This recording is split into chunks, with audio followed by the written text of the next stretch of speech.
Welcome back to the Gardening with Joe and Holly radio show. Happy you're with us today. We talked about in the first segment about watering those Mother's Day plants and flowers that we always see. If you missed that, you'll have to catch it on the replay. But Tree Diaper has a device that would prevent a lot of casualties when it comes to watering plants in pots, ground, raised beds, or anywhere in between. Yeah, Tree Diaper is a revolutionary watering system that slowly releases water around the base of any tree or plant. As the soil dries, the Tree Diaper is filled with water from rain or when you water, and slowly releases water over 3 weeks. No more overwatering, underwatering, any of that with the Tree Diaper. Every time it rains, Tree Diaper recharges. No pipes, hoses, or electricity needed. You can water your plants and trees, whether they're down by the house, down by the road, in the back 40. Also works under mulch, whether you're a first-time gardener or advanced. Tree Diaper will improve the way you water your plants. Made in the USA. You can find all the sizes they have available at treediaper.com. That's treediaper.com. Oh, Holly, fall is here in the Midwest, upper portions of the country. And I say that I know we've got people that listen in Texas and California going, we're burning up. Fall's not here. Fall's never here. For the majority of us for the majority of you whom are listening or downloading the program, the days are getting a little chillier. The nights are getting a little colder. It's time to get spooky. Well, that depends on who you are and if you celebrate that type of thing. We got to do some... Just having fun. I know. We got to have some fun with our lawn here. We got to take care of our lawn. Before the fall, before it gets too cold, there's some things in which you should do if you want to maintain your lawn. And some people are excited. You know, they are 3 weeks before everybody else to cut the grass, and they're 2 weeks after everybody else to cut the grass. And there's other people that that are 3 weeks, I'll wait another week, and it's good enough until next year. My sister has become a lawn person. A lawn person? Yeah, where you like... Yeah, maintain and manicure the lawn. Well, she's seeded this lawn. Right. And she's seen it through now, and it's nice, lush grass. Does she still have the fence up like she's herding sheep in the front yard? Yes. Okay. But that's because the neighbor kids come over. Right. To keep them from that little area. But yeah. So when it comes to the fall, some people, when is the last time when should I stop cutting the grass? And how high should I cut it? And all this. Well, we're going to cover a good chunk of that to help you out. Cutting the grass until your first frost, whenever that might be. And then don't touch it again unless it absolutely positively needs it, or your HOA says it can only be so high, or whatever. Within reason, yeah. Right. I mean, if you get your first frost, we've had, some very early weather. October, yeah, and then week before Thanksgiving. Right, and then, and then, we might get a frost and then have 70-degree days after that. Yeah. So you want to keep that in mind, that you want to do that within reason, but you want to cut it until the first frost, and then you want to keep it at about 2.5 inches before that first frost. So the last time you cut it, mow it, you want to keep it about 2.5 inches. The extra height gives a little bit of protection to the roots. To the roots. Yeah. You can should you dethatch it now or dethatch it in the spring? Well, you can do both essentially. Really depends on the time, how much time you have. Best time to dethatch your lawn is when it is actively growing and the soil is moist. For the cool season grasses, that's early spring or early fall. For warm season grasses, dethatch in late spring through early summer after the second mowing. And based on where you're at, depends on what type of grass you have. Cool season is typically in the north and warm is typically in the south. So dethatching is a form of removing the dead or clippings from the soil level to get it off in order to get more nutrients and or moisture to the grass itself. It looks horrible. It looks like you've just completely destroyed your lawn. But for people who are very into manicuring their lawn, this is a major step in which they do in order for the health and well-being of that lawn. Right. So while you're thatching it, you also want to keep it watered. And go ahead. Autumn time rainfall results in less evaporation, which is fine. But if you're not getting enough rain, I mean, even here we didn't have a ton of rain in the summer, and we've had some. Wisconsin. Yeah.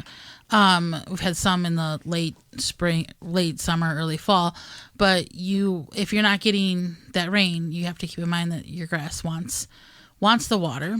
So you want to water it up until frost. Right. Back to the dethatching, you can go and rent a very expensive piece of equipment from your local hardware store, or if you have a small area, you can do it. You can modify or use a rake in order to do a low budget dethatching on your lawn. A leaf rake. In order to get down with some tines in order to pull that thatch up. So you don't have to spend $200 or whatever it is to rent one of these machines and figure out how to get it home and get it back. You can do it on a low budget. It's not a difficult thing. Budget thatching. Budget thatching. It's also important to keep the leaves off of your grass if you're a lawn person. Right. But you want to wait a couple of days and enjoy it before you go in there and act like fall doesn't exist. Well, some people don't want to. I understand that. But yes, if you want to enjoy the pretty leaves on your grass, I would recommend that. And if you don't, that's okay too. But that's kind of the part of thatching, raking. I find it humorous that you can go to any city in America and you'll know it doesn't take but 30 seconds to figure out that house and that guy or that woman doing everything they can to get every leaf off the lawn. And then like 12 hours later, the biggest windstorm ever and everything from the neighbors have blown back in their lawn. You know what I'm talking about. I know what you're talking about, yes. And you know it's coming, but I don't know if they understand it's coming. Yeah, so what? I'll only hear you one ear. Oh, okay. Okay, so... And let's talk about seeding as well. Seeding fall is a good time for seeding. Right, absolutely. And you want to keep that in mind. You want to keep that in mind that you can seed your grass in the fall, and you can do this as long as you're probably about a month or 2 weeks before the first frost. Right. So, yeah. Either spring or fall you can seed. The best time, based on your region, is simply the northern portion of the country, likely the cool season area, meaning the best time to plant the seeds, or in the fall. Now, Steve Bender, he's an author of Southern Living magazine. Editor. Mm-hmm. And he swears, don't worry about seed. Go with the sod. It's an instant appearance, and it takes it's much quicker for it to root in the soil. Right, but there is some preparation and expense to that. Yes, so I think you really have to think about what your goal is in regards to finances, B, what you have going on in your life, and what's easiest for you. Right. So some people are going to seed, and that's fine. Some people are going to sod, and I think a professional level gardener is probably going to say sod, but somebody who's more of like a home owner gardener is going to seed. Well, and that's okay. Your sister didn't seed in the fall. She seeded in the middle of the summer? Like early summer. Late spring, early summer. Yeah. So, and it worked just fine. So some of these rules are just rules that based on... You got to live your life. And right. You can, and she's a teacher. Yes. So she's got time in the summer. I understand that, but I'm just pointing it out that it doesn't have to be, I didn't get it done. I have to wait and... No. You can do it whenever. Right.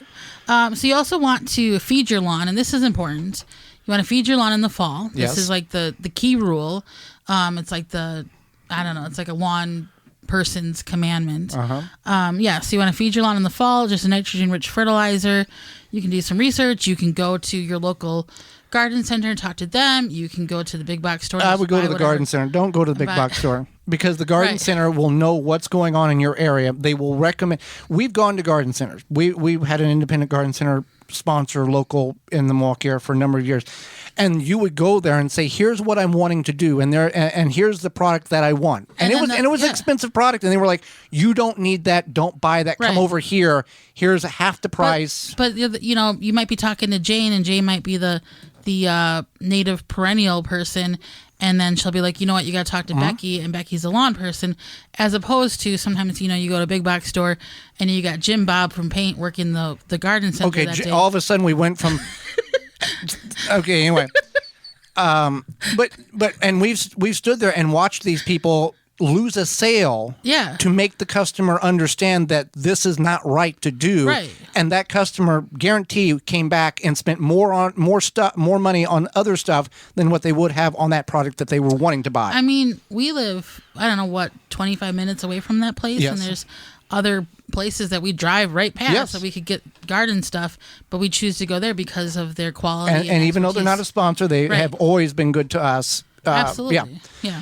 So get your lawn. If you're concerned about your lawn, if you like your lawn, if you love your lawn, there's some things that you probably have already done, or like many of us, realizing that, oh my, it's getting cold outside. I've got to do 6 months worth of stuff in 2 weeks. Absolutely. Well, with that being said, Holly, fall's here, and the lawn and our days are getting cooler, nights are getting colder, kids are in school, and we talked about taking care of your lawn, but there's another step, and that is dealing with, if you had Japanese beetles this year, they're still in your lawn, and you've got to take care of that before the winter hits. Yeah, just because it's fall, we don't want to forget about our yards and those Japanese beetles either.